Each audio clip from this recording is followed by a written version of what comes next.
tenemos en materia de derechos de las personas con discapacidad y hacer todo el proceso de adecuación de las normas de derecho civil.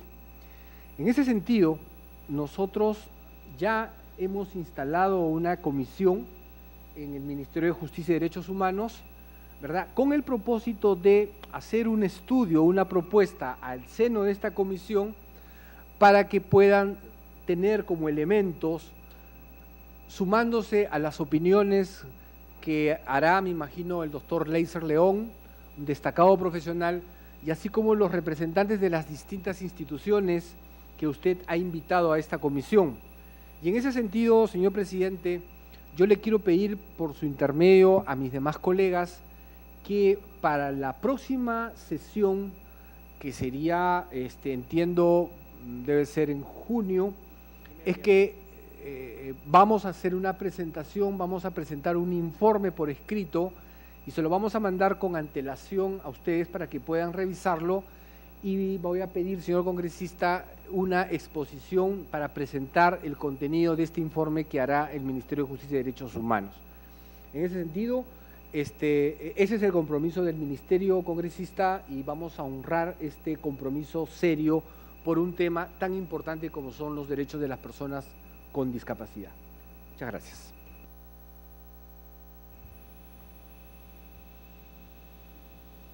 Bueno, agradecemos la exposición del viceministro de Estado dentro de la cartera de Derechos Humanos relacionado a la materia que ellos lo están tomando en serio, un tema vulnerable dentro de la sociedad, donde hemos visto relacionado a la interdicción sobre los jueces que sentencian una muerte civil a personas común y corrientes como nosotros. Hablamos de personas con discapacidad intelectual o mental, que un tercero tiene que decidir por ellos sin medir el grado o tipo de discapacidad, habiendo mecanismos de salvaguardas, apoyos, y esto articularlo muy bien dentro de las curatelas y tutelas que establece el Código Civil. Si me facilitan la relación, Ricardo, por favor, un 5. Y para nosotros es importante esta reunión o esta sesión, esta tercera sesión, con la presencia del ente rector en materia de la justicia, quienes son el Estado como uno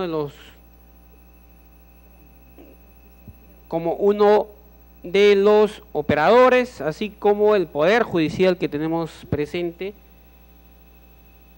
Bueno, quiero aprovechar también para dar por aperturado la sesión, teniendo el quórum respectivo, siendo las 3:11 de la tarde, saludando a la congresista Rosa Mavila, vicepresidenta de la comisión, al doctor Ulises Yaya, representante del Poder Judicial, al doctor Leiser León, representante de las universidades que tienen la Facultad de Derecho, que esto lo designa la ANR,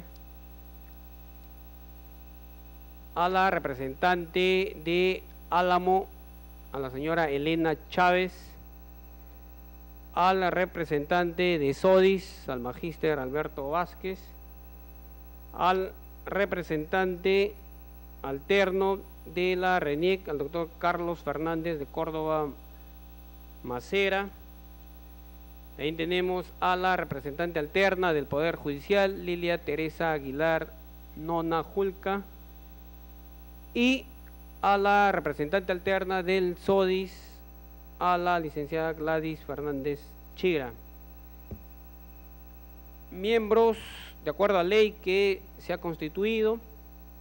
También tenemos al representante alterno de Álamo, de la sociedad civil.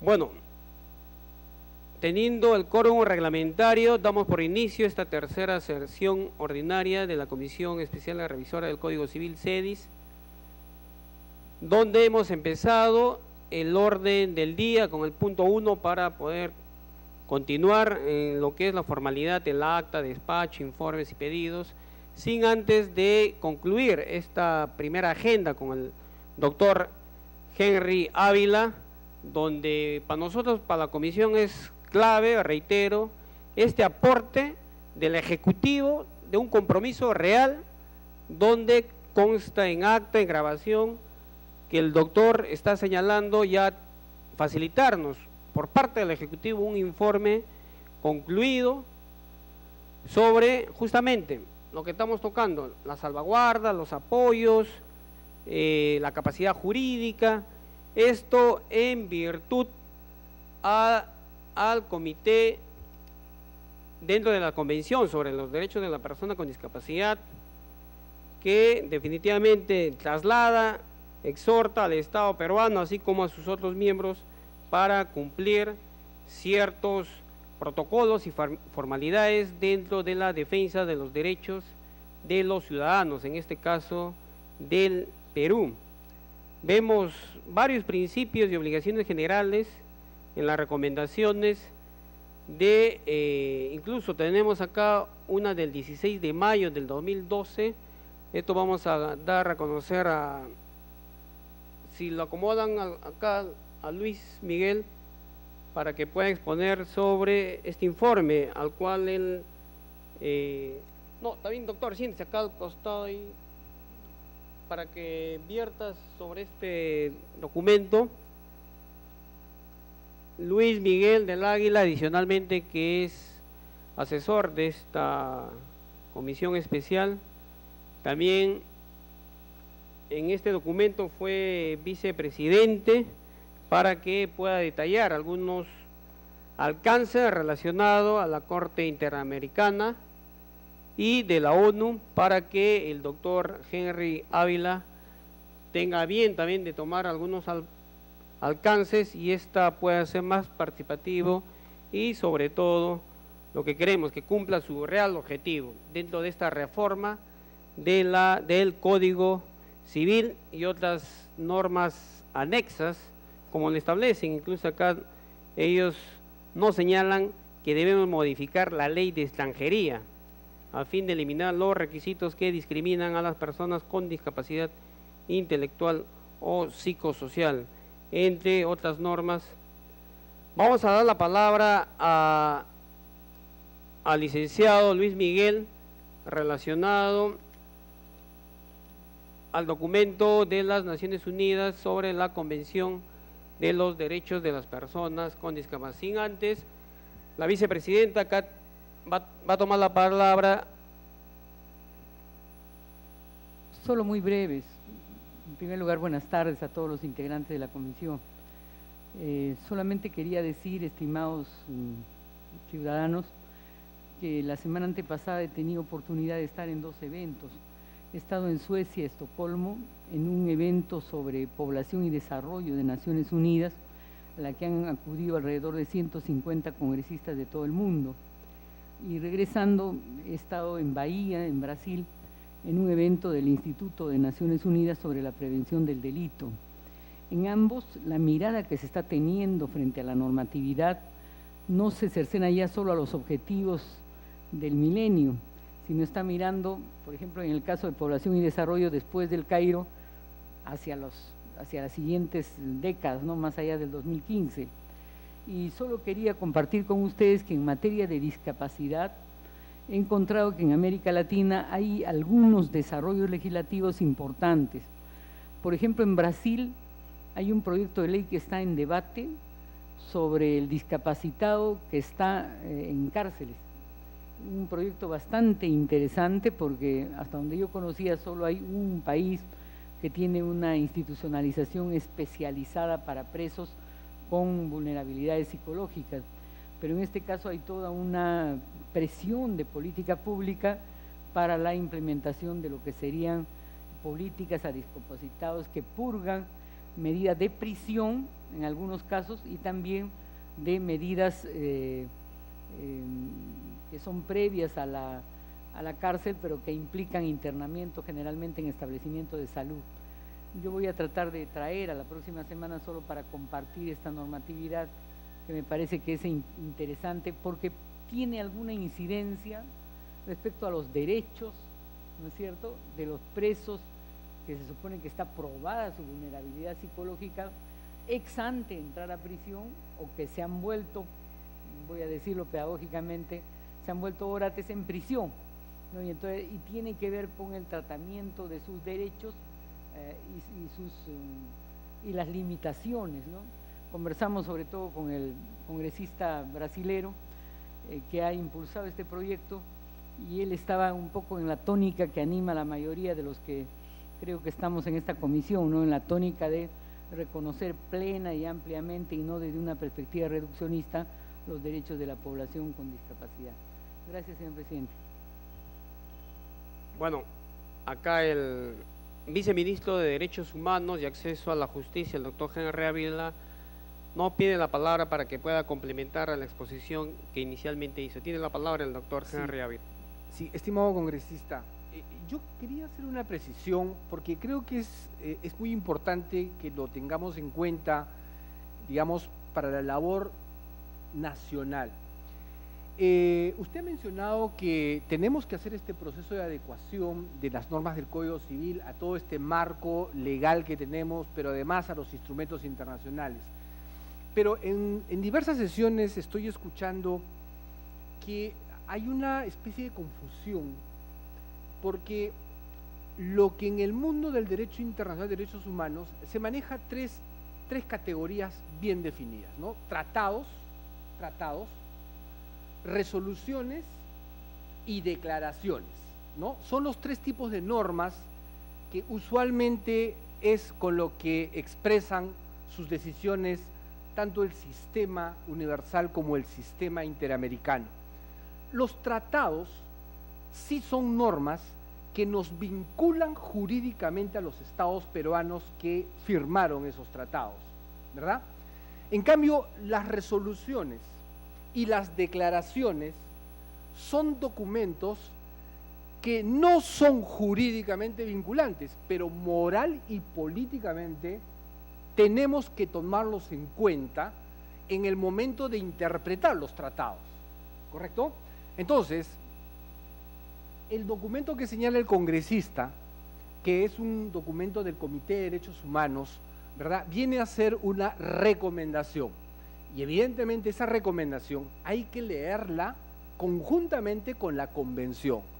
Entonces, la convención sí es un instrumento jurídicamente vinculante para nosotros, pero si interpretamos las normas de los tratados con las declaraciones y las resoluciones, en general hace una especie de bloque, ¿verdad?, de bloque, de la cual nosotros tenemos que mirar y tenemos que tomar esas pautas y esos estándares para nuestra legislación. En ese sentido, es en ese contexto que nosotros tendríamos que hacer todo el trabajo que el congresista está promoviendo, de tomar en cuenta estas diferencias entre tratados, declaraciones y recomendaciones. Muchísimas gracias. Sí, efectivamente, también tenemos, por otro lado, el Comité para la Eliminación de todas formas de discriminación contra las personas con discapacidad de la Organización de los Estados Americanos, OEA, que señala que ha instado a todos los estados partes, incluido al Perú, a asegurar el reconocimiento de la capacidad jurídica de todas las personas, incluidas aquellas con discapacidad, adoptando medidas tales como reemplazar la interdicción y otras prácticas similares por un sistema de asistencia para la toma de decisiones.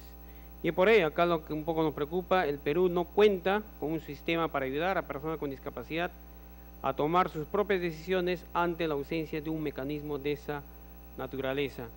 Por ello, para nosotros que ante esta Ley General de la Persona con Discapacidad vanguardista, que el Ejecutivo también ya hizo su trabajo, lo reglamentó el 8 de abril del presente año, lo que queda en este caso subsanar sobre la capacidad jurídica, sobre la interdicción. Yo reitero el trabajo y el compromiso firme, en este caso de la cartera de Derechos Humanos y Acceso a la Justicia, que le compete en su totalidad, de adicionalmente que ya han constituido un comité que también podrían ampliar para que pueda integrar el CEDIS, los asesores lo que van a recoger, y en cada sesión la participación de sus integrantes, que es multisectorial, puedan también dar alcance dentro de vuestra cartera.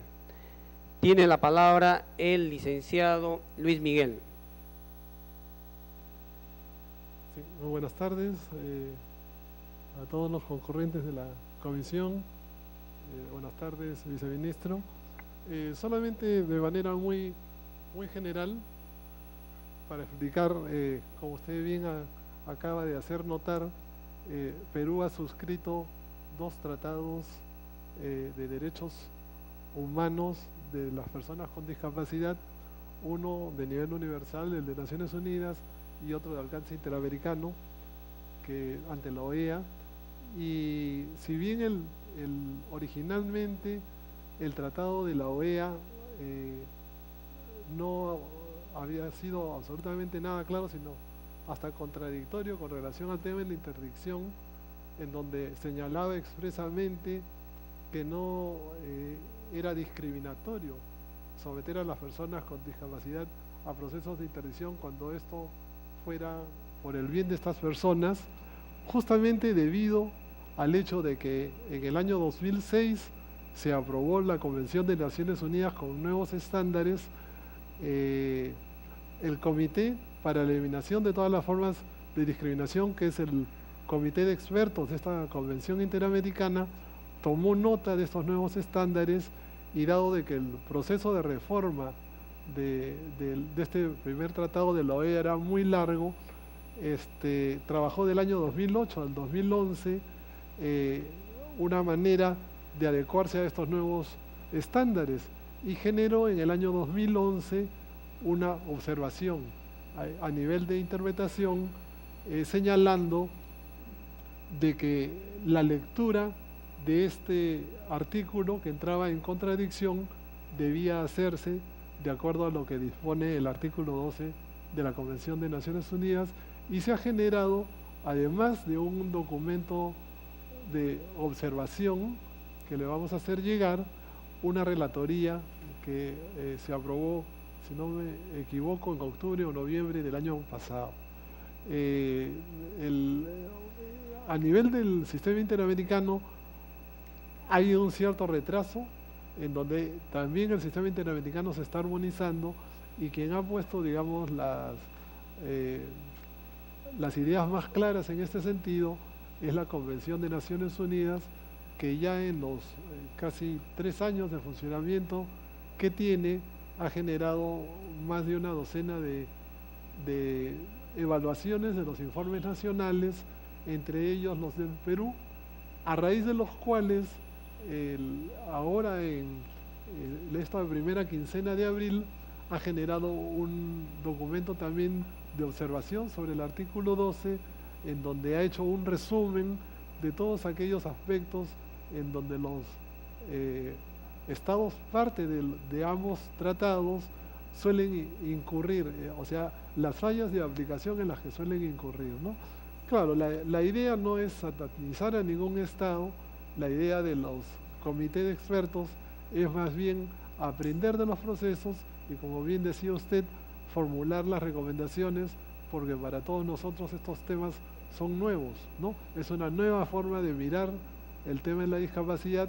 Sabemos que hay una buena voluntad de los estados, y con la mejor intención de colaborar es que lo hemos invitado a usted, sobre todo, bueno, sabiendo de que ante la Convención Interamericana habían adelantado la voluntad de formar un grupo de trabajo.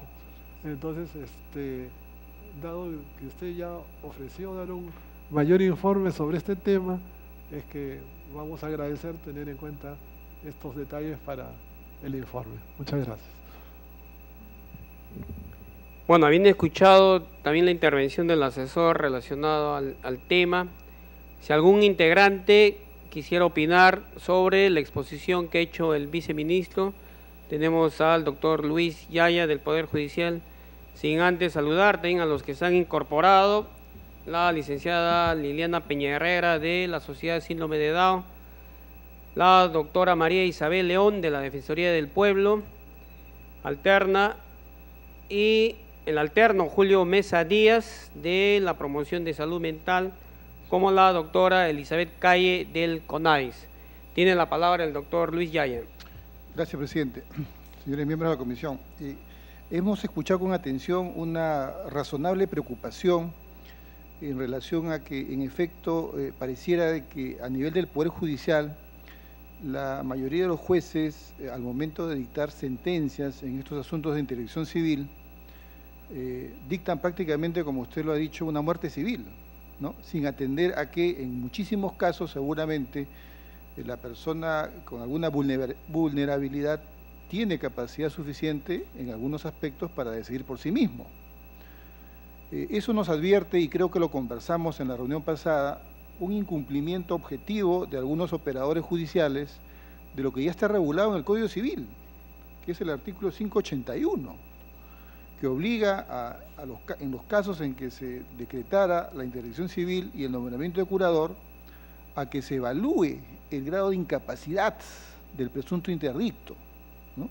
En esa medida, esta representación asume un compromiso personal de elaborar un documento que será remitido a las autoridades pertinentes del Poder Judicial para intentar conseguir, y creo que con esto adelantamos un poquito lo que es voluntad de esta comisión, para conseguir, decía, una exhortación por parte de la máxima instancia del Poder Judicial a efectos de que los jueces del Poder Judicial, al momento de resolver estos procesos, tengan en cuenta esta norma contenida en el artículo 581 del Código Civil, porque no es posible que en todos los casos se dicten curatelas integrales para personas que eventualmente puedan tener capacidad de decisión. En todo caso, las reglas deben ser especiales para cada situación concreta, y los jueces, entendemos, tienen que hacer una evaluación específica en cada caso que se les plantea. No pueden meter a todos en el mismo saco, ¿no? Consecuentemente, repito, presidente, señores miembros, asumimos el compromiso como representantes del Poder Judicial de intentar una comunicación directa con la máxima instancia de este Poder del Estado para intentar, por lo menos, conseguir una directiva que exhorte a los jueces de este Poder del Estado a que apliquen de modo correcto esta norma que está vigente, ¿no? Y que en algo ayudará a los fines de esta reunión, de esta comisión. Gracias, presidente. Sí, efectivamente. Es cierto, los jueces, en el caso de la prohibición que se da, que no puedan aperturar una cuenta bancaria, que no puedan obtener un trabajo, que no puedan heredar bienes, que no puedan contraer matrimonio, o en la probabilidad que ya tuvieron un hijo, pierden la patria potestad. Son temas cruciales que nadie quisiera vivir ese tema. Por otro lado, con la Ley General de la Persona con Discapacidad, se les está insertando a la sociedad en igual condición que cualquier ser, con la cuota laboral, pero en el caso de las personas con síndrome de Down, si ya laboran en los supermercados y otros espacios, pero no pueden aperturar una cuenta. Tiene la palabra el magíster Vázquez. Muchas gracias, congresista. Solo un pedido corto al representante del Ministerio de Justicia, a partir de la creación de este grupo de trabajo que nos parece fundamental, a partir de lo que se estuvo trabajando con la audiencia de la Comisión Interamericana. Quisiera pedirle básicamente si es posible que la sociedad civil también participe en las reuniones. Creo que uno de los grandes avances que hemos tenido a partir de la creación de esta comisión revisora del Código Civil es que tenemos una participación bastante activa de la sociedad civil como parte del debate y la coordinación, y creo que podría replicarse eso también en el grupo de trabajo. Si algún integrante más, la representante de Álamo, la señora Elena Chávez. Buenas tardes con todos los presentes. Solamente en representación de las personas que tenemos discapacidad mental, estamos de acuerdo en los esfuerzos que nuestro Estado, y concretamente a través del Ministerio de Justicia y Derechos Humanos, la voluntad que tienen, pues, de respetar, ¿no?, nuestra capacidad jurídica, y solamente para recordarles lo que dice la Convención, y en eso nosotros estamos seguros que se va a lograr. Que nosotros, las personas con discapacidad mental, tenemos capacidad jurídica en todos los aspectos de nuestra vida, en todos los momentos de nuestra vida y en todas partes. Claro, hay que respetar la diversidad, pero eso ya lo veremos cuando trabajemos los apoyos. Pero fundamentalmente las personas con problemas mentales, con discapacidad mental, está bien clara la convención. Nuestra capacidad jurídica, nuestro derecho, nuestra autonomía es en todos los momentos de nuestra vida, en todo tiempo y en todas partes. Gracias. Bueno, no habiendo más preguntas, vamos a ceder la palabra al doctor Henry Ávila, viceministro de Derechos Humanos. Gracias, congresista Reinado. Encantado a la solicitud de Alberto, con mucho gusto. En la segunda reunión de este grupo de trabajo los vamos a convocar no solamente a Alberto Vázquez, sino a todas las asociaciones que quieran participar. Y un poco retomando lo que dijo congresista el doctor Yaya, estoy totalmente de acuerdo.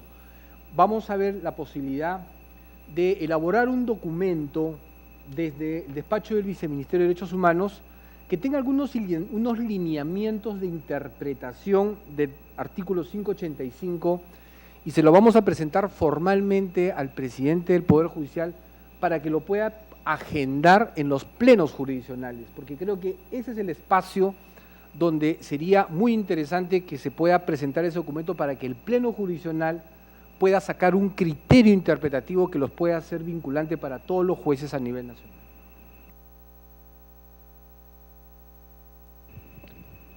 Bueno, creo hay un compromiso incluso de ampliar esta comisión por parte del Ministerio de Justicia para que participen también los representantes de la sociedad civil, y eso creo es oportuno, así como CEDIS propiamente de la comisión especializada en este tema, también para poder integrarse y participar. Adicionalmente, que el informe sería su presentación del Ministerio de Justicia sobre el tema en la siguiente sesión ordinaria, el primer viernes de junio, en la misma sala, a las 3 de la tarde. Y qué mejor, sería un grato, mayor compromiso, como lo estamos viendo, que el mismo ministro de Estado, el doctor Daniel Figalo, conjuntamente con el viceministro de Derechos Humanos y Acceso a la Justicia, lo puedan exponer. Sobre ello, nosotros tenemos que ya estamos concluyendo la línea de base para entrar ya al debate de lleno sobre los puntos acordados y propuestos para esta reforma y podamos presentar antes que finalice el presente año. No habiendo más preguntas para el viceministro de Derechos Humanos y Acceso a la Justicia, el doctor Henry Ávila Herrera, agradecemos su presencia y sobre todo el compromiso firme que está dando de hacerlo ya en el acto, en un mes, a más tardar, para nosotros poder reproducir dentro de las carpetas de trabajo, y esto lo puedan tener ustedes también, y dentro de la exposición puedan dar algunos alcances u observaciones. Suspendemos por breves segundos para despedir al doctor Henry Ávila y continuar con la presente sesión ordinaria del CEDIS. Muchísimas gracias y les ruego me excusen, por favor. Gracias.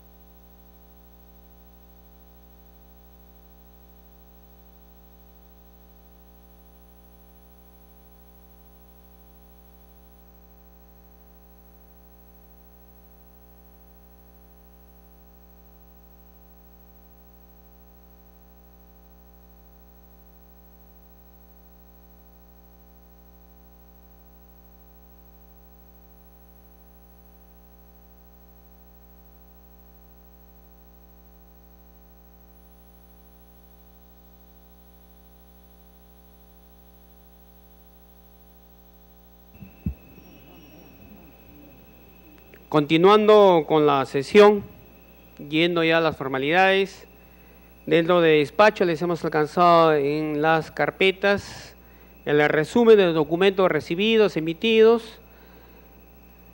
A su vez, en los últimos documentos hay 2, 3 que de todas maneras se les ha sacado copia de los documentos que nos han presentado. Adicionalmente, si quisieran de otros documentos para poder facilitarlos.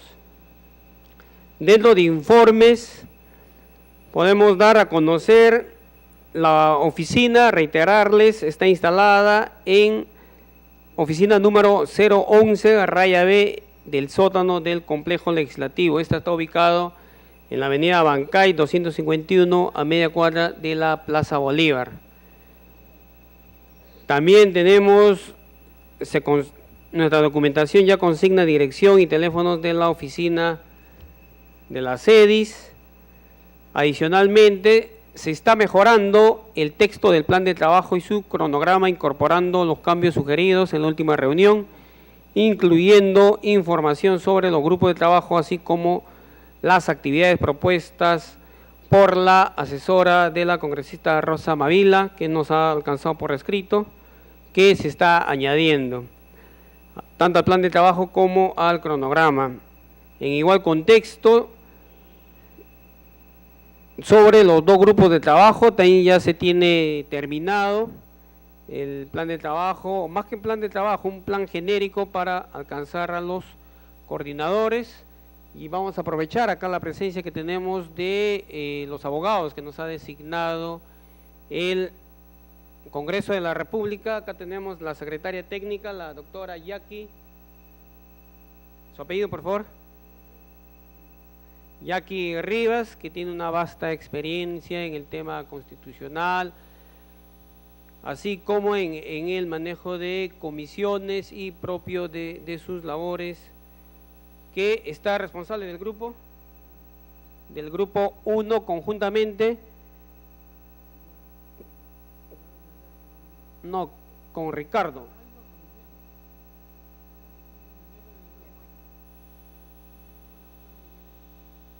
Bueno, me señalan que la doctora Jacqueline Rivas, conjuntamente con la doctora, que acá está, si se para, la doctora Liliana Villanueva, para que ellos puedan ser los operadores, para que hagan las convocatorias, los documentos que necesitan, los espacios que ellos puedan tramitar, para que se reúnan y se pueda avanzar en este tema. En igual contexto, bueno, la congresista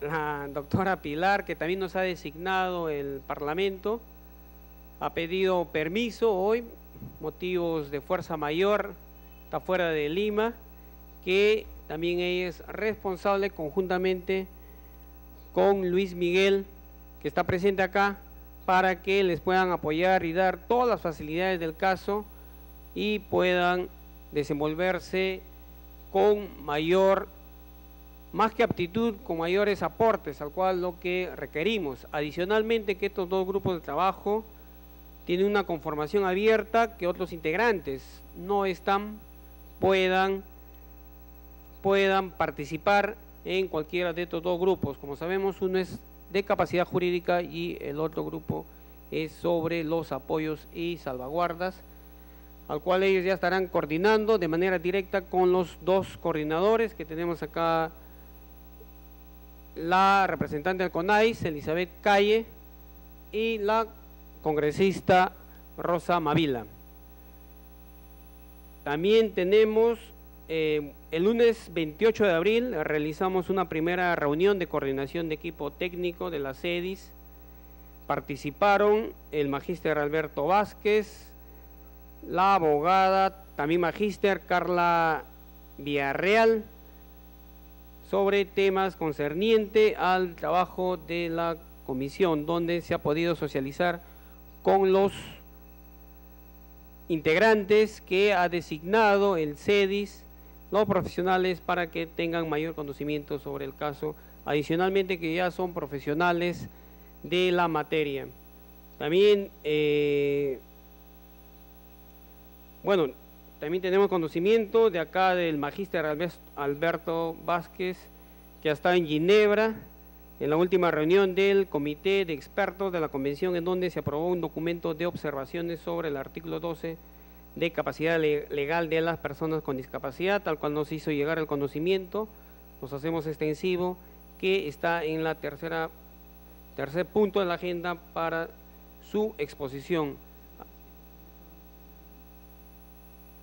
Y tenemos también los documentos de la SUNAR que nos ha emitido la SUNAR, donde justamente el pedido de las interdicciones, que es un número grande, tienen en sus carpetas, es un número cerca de 8.500 personas dentro de la inscripción en los registros públicos.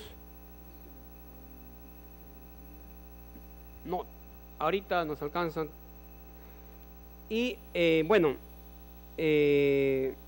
ya para concluir, dentro de informes, la CEDIS está ahorita en un proceso de construcción de una página web para poder socializar la información entre todos los integrantes, tanto titulares como alterno, para que cualquier información con este link puedan bajar, ingresar, escribir, en fin, esto lo está elaborando el Congreso de la República, así como ya para la población objetivo y población en general tengan acceso solamente de visualización de los avances y trabajos que se viene haciendo dentro del CEDIS. Si hubiera por parte de los integrantes algún informe,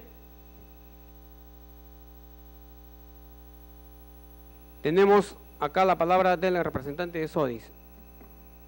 Sí, brevemente, solo para informarles que efectivamente estuvimos participando en la última sesión del Comité sobre los Derechos de las Personas con Discapacidad, y como parte de esa sesión se adoptó la primera observación general de ese comité, que es la observación general número 1, referida al artículo 12 de la Convención sobre capacidad jurídica. Es decir, ya tenemos un comentario o observación general que interpreta el contenido del artículo 12 de la Convención sobre capacidad jurídica y que establece una serie de pautas de interpretación que creo que van a ser de mucha utilidad para esta comisión. Por ahora la observación general solo está disponible en inglés. Esperemos que en un mes seguramente ya tendrán disponible la versión en español. El equipo técnico de la comisión ya recibió la observación en inglés. Gracias. Sí, adicionalmente tenemos sobre la elaboración de los borradores del documento base, que ya están casi listos, al cual la siguiente sesión ordinaria lo estaremos dando a conocer con anticipación vía digital como en físico, para ya entrar al debate y la toma de acuerdos. Y en buena hora, esto se va a complementar para no hacer un trabajo, o mejor dicho, una duplicidad de esfuerzo, conjuntamente con el Ministerio de Justicia, que el informe nos remitirá. Vamos a tener por parte del Legislativo como los integrantes del CEDIS, así como del Ejecutivo. En igual contexto, el Poder Judicial de la información sobre las estadísticas de personas con discapacidad en situación de interdicción, por la prolongada huelga que mantienen, nos están señalando que un poco se está dilatando. En el caso de la RENIEC ya lo tienen, solo está para la cuestión de la firma. No es que nos remitan, igual ya todo en conjunto los vamos a facilitar. No habiendo más informes, pasamos a la estación de pedidos. Si algún integrante del CEDIS quisiera hacer algún pedido. No habiendo pedidos, pasamos a la orden del día, donde ya tocamos la exposición del viceministro de Justicia. Sin antes, acá tenemos la intervención de Álamo de Julio Mesa. Tiene la palabra el representante. Álamo también quisiera hacer una exposición, quisiéramos unos minutos al final de las exposiciones que vienen, ¿no? Bueno, acá hay un pedido de Álamo para que pueda someter exponer una exposición en igual contexto que lo solicitó el doctor Leiser. En todo caso sería para la siguiente sesión, nos facilita su material ¿Ya? y poder Sí. distribuirlo. Sí, lo he traído. Ok, gracias. Lo sometemos a votación, el pedido de Álamo, de Julio Mesa, como alterno para que pueda exponer la siguiente sesión para considerar en la agenda. ¿Los que están de acuerdo?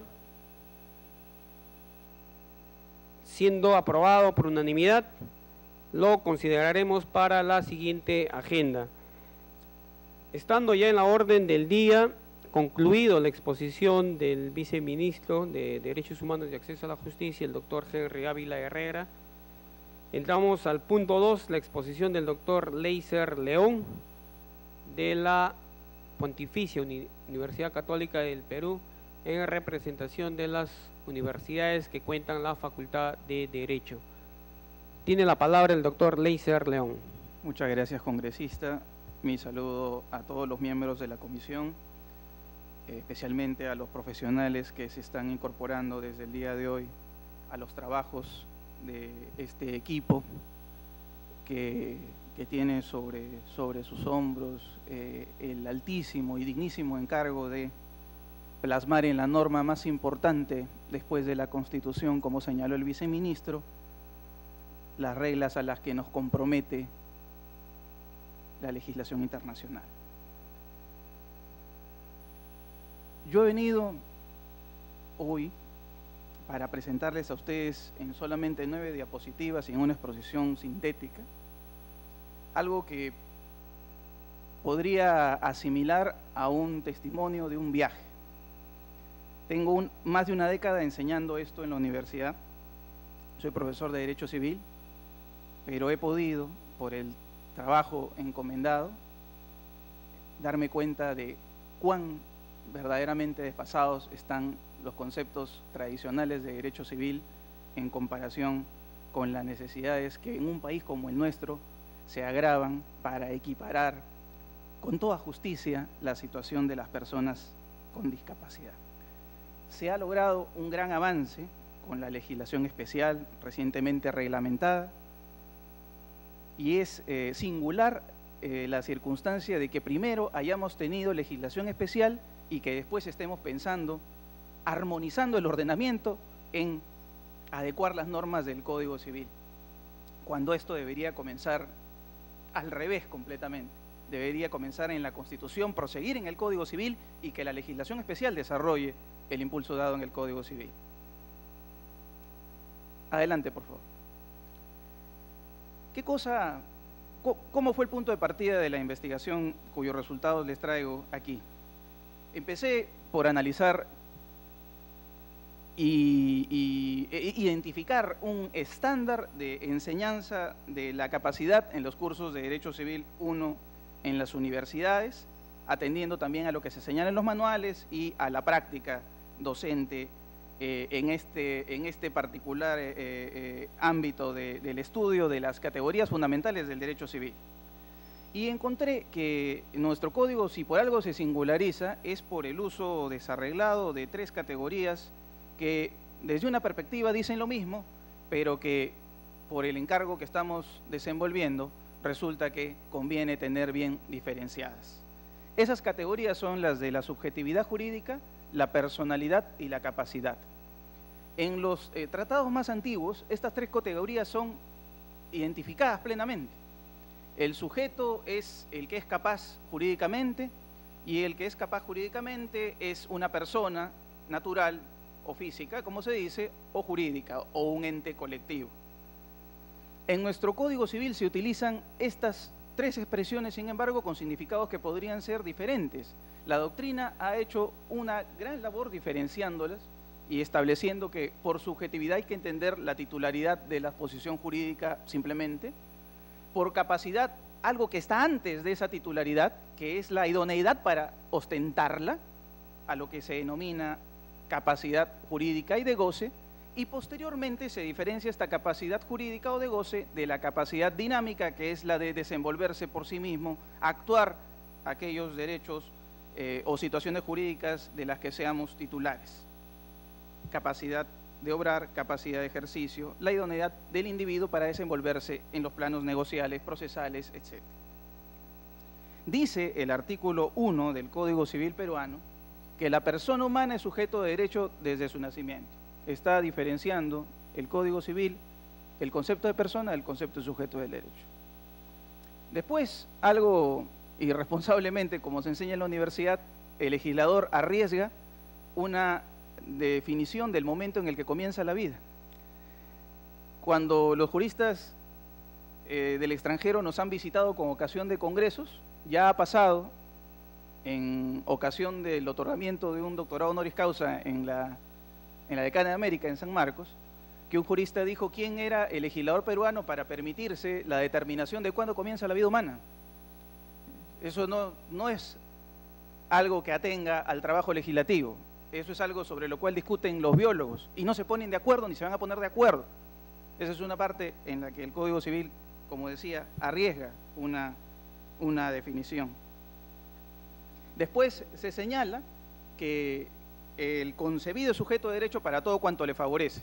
En las legislaciones extranjeras lo que se dice es que, si el concebido se le considera nacido para todo cuanto le favorece, quiere decir que la capacidad no comienza con el nacimiento, como se dice. Lo que se dice es que la capacidad jurídica está antes del nacimiento inclusive. Antes del nacimiento inclusive, ¿no? Esta confusión es la que suscita con el artículo 1. Y finalmente que la atribución de los derechos patrimoniales está condicionada al nacimiento con vida, ¿no? No me parece, cuando he revisado esta norma, que hasta su modificación o consideración para el trabajo de esta comisión llegue nuestro cometido, ¿no? Después escucharemos seguramente las opiniones de los distintos miembros, pero si de lo que se trata es de establecer claramente que la condición o situación o estatus de discapacitado no implica ninguna mella en el reconocimiento de la capacidad jurídica, el lugar para señalarlo es la Constitución y no el Código Civil. El lugar para señalarlo es la Constitución y no el Código Civil. El valor del Tratado Internacional equiparado de Derechos Fundamentales equiparado de la Constitución debería bastar para ello. Adelante. Son ideas simplemente, no son obviamente, no encierran ninguna propuesta definitiva, son constataciones que se han hecho en el transcurso de la investigación. En cuanto a las capacidades, nuestro Código Civil diferencia la capacidad de goce de la capacidad de ejercicio. La capacidad de goce, como decíamos, condiciona al nacimiento, pero excepcionalmente a la etapa de la concepción, y la capacidad de ejercicio al cumplimiento de los 18 años. Es allí donde el Código Civil presenta un primer forado que también deberíamos evaluar si es que compete a la encomienda que se nos ha asignado.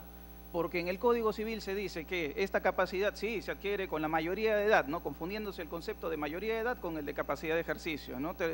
Aspectos que todas las legislaciones del extranjero tienen completamente deslindados, pero que en nuestro Código Civil se entremezclan. Se dice que si es que existe el matrimonio, entonces que esa capacidad se adquiere de todas formas, recuperando para el derecho moderno la emancipación del derecho romano, ¿no? La emancipación del derecho romano. Después se dice que antes de cumplirse los 18 años ya se tiene la capacidad para los reconocimientos de paternidad también. Y lo más reciente que se ha dado en este campo de las excepciones, incluso en el plano legislativo, es que los contratos de trabajo pueden ser celebrados por los menores desde los 12 años inclusive. Adicionalmente, nuestro Código Civil ignora, creo que inconvenientemente, la categoría del incapaz o de la capacidad de perdón, para decirlo en positivo y no en negativo, como nos advirtió el doctor Abad Yupanqui en la primera de nuestras sesiones, hablar de la capacidad de discernimiento o la capacidad natural. Esta capacidad de discernimiento, capacidad natural, es la decisiva y la determinante al momento de establecer si es que se pueden o no celebrar negocios jurídicos, por ejemplo. Ejemplarmente, el código alemán lo que dice es que esta capacidad a la que se llama negocial o capacidad de obrar depende más del discernimiento que de la adquisición de la mayoría de edad, ¿no? Y eso se establece como regla de carácter general. En nuestro código no hay ninguna norma que hable sobre la capacidad de discernimiento en general, pero eso sí, el legislador recuerda, el codificador recuerda que la capacidad de discernimiento es importante cuando dice que el menor de edad que con capacidad de discernimiento actúa es responsable civil de sus actos, ¿no? Una modificación importante que se dio en el Código Civil y que debería iluminar el trabajo de los penalistas cuando analizan supuestos como los del sicariato cometido por menores, ¿no? Porque no es posible que la norma penal diga una cosa y la norma civil diga otra, ¿no? La norma civil hace responsable civil al menor que actúa con discernimiento, o sea que paga un resarcimiento. Se le impone la obligación de resarcir los daños y perjuicios ocasionados, pero en la vía penal existen las dudas todavía si es que hay que apreciar o perfilar el fenómeno del sicariato cometido por menores de edad desde un enfoque más de tutela que de sanción. Adelante, por favor. Después de la reconstrucción que tiene que hacer la doctrina sobre los conceptos de capacidad de goce y capacidad de ejercicio, aparecen las incapacidades. Nuestro Código Civil dice negativamente, afirmándolo en sentido negativo, que existe la incapacidad absoluta y la incapacidad relativa. La incapacidad absoluta para los menores de 16 años y para los privados de discernimiento por cualquier causa. La incapacidad relativa tiene una lista ahí de supuestos que son los que aparecen en la versión actualizada del Código Civil, los mayores de 16 pero menores de 18, retardados mentales, los que adolecen de deterioro mental, los pródigos, los que incurren en mala gestión, los ebrios habituales, los toxicómenos y los que sufren pena que lleva anexa la interdicción civil. Cuando esto es materia de enseñanza en la universidad, aparece la paradoja siguiente. Los jóvenes ingresan a la universidad a los 15 años ahora o 16. Si eso es cierto, resulta que arbitrariamente nuestro legislador estableció que la condición de un ingresante a la universidad es equiparable a la de un retardado mental, o a la de un ebrio habitual, o la de un toxicómano. Entonces, creo que esa verificación da suficientes luces de lo arbitrario que ha sido el legislador al establecer que esta lista, sin hacer indagación sobre la particular situación de cada uno de los protagonistas de este elenco, ¿no? Que no debería ser de forma alguna equiparada.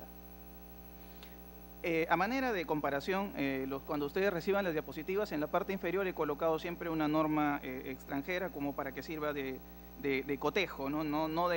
Obviamente de ascendencia sobre la nuestra, pero sí para exhibir que, por ejemplo, en el Código alemán la incapacidad de obrar o la incapacidad para celebrar negocios jurídicos está condicionada a tener menos de 7 años de edad y a la alteración patológica de la actividad intelectual que excluye la libre determinación de la voluntad, reconociéndose además que esta alteración de la voluntad puede ser, o esta alteración de la capacidad puede ser parcial, temporal o definitiva.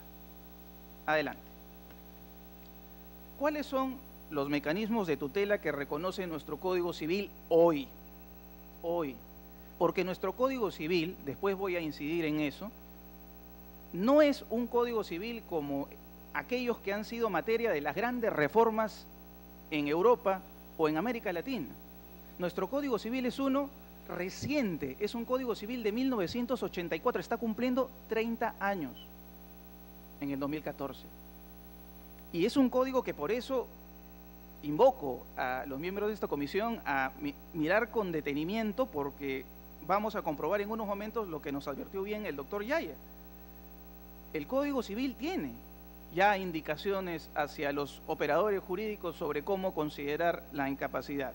Así que yo dudaría, esto lo presento, repito, como el resultado de una investigación, a asimilar nuestro Código Civil como un código que condene a la muerte civil, como bien se ha criticado en otros ordenamientos, cuando se trata de fustigar códigos que son decimonónicos, códigos que tienen 200 años. O todo o nada, muerte civil, sí, en códigos del siglo XIX o de comienzos del XX, como se verá después en detalle. Pero nuestro código, que tenga indicaciones para orientar el trabajo de los operadores jurídicos, sí las tiene, y vaya que las tiene.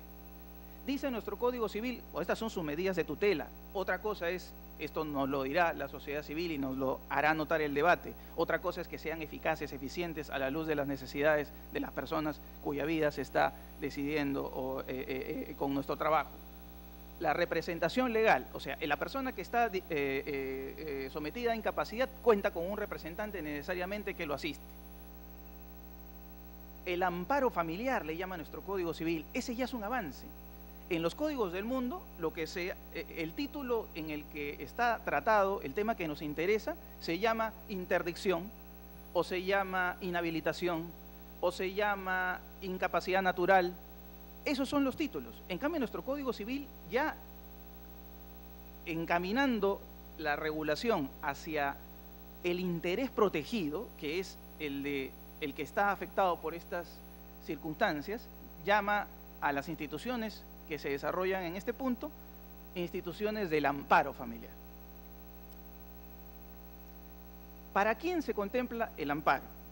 Para los incapaces mayores de edad, para los casos en los que se necesita administrar bienes, para asuntos determinados, y hay una curatela especial para los casos, fíjense ustedes este avance que no tiene parangón en otras codificaciones, para los casos de los padres que no se ponen de acuerdo con los hijos, donde existe la obligación de acudir también a la institución de la tutela. Pero solo en los 3 primeros casos, en el caso de los incapaces mayores de edad, de la administración de bienes y de los asuntos determinados, se necesita la declaración de interdicción, ¿no? La temida declaración de interdicción. Un notable progreso en este campo de las tutelas de vida al discapacitado se logra con la ley 29.633, donde se introduce en nuestro ordenamiento la posibilidad justa de que sea el propio protagonista de la discapacidad el que designe a un administrador. ¿Ya? Es un avance de nuestra legislación temprano, esta norma que permite que se haga por vía notarial, escriturando simplemente la decisión, el nombramiento de un administrador condicionado a, sí dice la norma, lo he verificado, capacidad plena de ejercicio. No se trata de la capacidad plena de ejercicio, debería ser la capacidad de discernimiento, pero es algo que también será materia de revisión seguramente en el seno de esta comisión. Como adelantó el doctor Yaya, la extensión de la curatela es determinada por el juez que la dispone. Eso de ahí es algo que tampoco tiene parangón en las legislaciones extranjeras decimonónicas. El juez es un actor fundamental de esta decisión. El juez tiene que verificar el grado de la discapacidad y tiene que decir cuál es, por lo tanto, la extensión de la curatela que asigna. O sea que no necesariamente el juez mata civilmente al interdicto. El que responsablemente asuma este papel tiene que verificar el grado de la incapacidad y delimitar el ámbito de la curatela. ¿Cuáles son, por ejemplo, en el Código Civil italiano, las medidas de protección que existen hoy en día? Después vamos a incidir en algunas de ellas. Dice el Código italiano, que es más cercano al nuestro y que es además el que influyó nuestro Código Civil en materia de personas. Habla el Código Civil italiano de la administración de apoyo, a la que ha colocado como la primera de las instituciones importantes de aquí, de la interdicción, de la inhabilitación y de la incapacidad natural. Después vamos también a señalar algunas de las críticas que se han formulado contra esta decisión del legislador italiano, porque que lo haya hecho un país industrializado no significa que todas sean bondades al respecto. Adelante.